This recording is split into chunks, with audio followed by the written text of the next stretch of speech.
Hi there, it's Rachel here. Today I want to share a card tutorial using the African Trees rubber stamp set. This stamp set has lots of different silhouette images.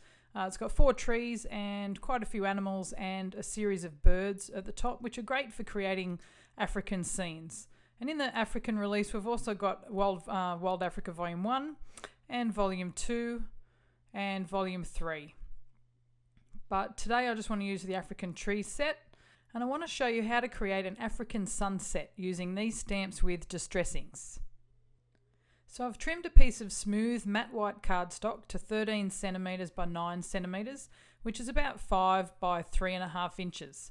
I'm using antique linen distress ink just to sponge over the entire panel to start with. And now I'm going to punch out a round circle. I just used a 1.5 inch circle punch.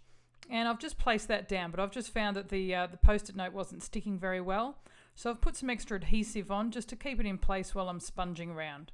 So the ink I'm using now is fossilized amber, and it's a really nice ink to go with the antique linen just to deepen up that sky. So I'm just sponging around, just deepening up the colour. And the next one I'm using now is Wild Honey.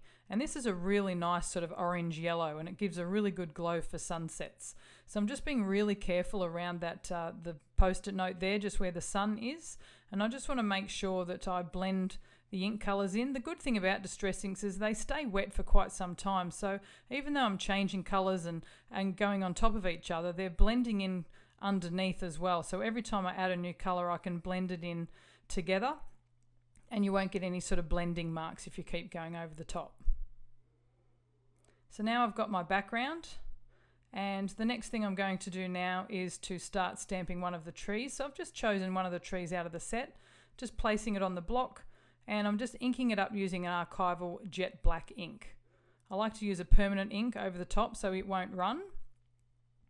And I'm just stamping that on top there, and now that's given me a guide of where to sponge my horizon. So I'm taking off the post-it note, but I've just noticed, and I'm just taking off all the adhesive as well, but I've noticed that the sun is still a little bit too light for my liking, so I'm just sponging a little bit of antique linen, and that'll just give it a bit of a warm glow. And so now I want to make my horizon line, and I'm going to just tear the paper, and that just gives it sort of like an uneven horizon, and just placing it on there now, changing my foam, and now I'm going to sponge over there with the black soot distress ink just to create my horizon. And with the black soot, I'm just using a couple of different layers. So you can see there the first layer is just a little bit light, so I just keep adding some more ink just to deepen up that colour. And once you're happy with the depth of colour that you've got, just lift up your cardstock, and there you've got your horizon. So now I want to add one of the little animals, and I'm using one of the little impala silhouettes. So I'm just going to grab a small block and just place that on there, and then ink it up using the Archival jet black ink. And I'm just stamping it there onto the horizon on the right hand side. And there's my finished image. So now I want to mount it onto some white cardstock just to lift it off the card a little bit. I'm just using some double-sided adhesive. Just peel that off and then just mount that onto the white cardstock.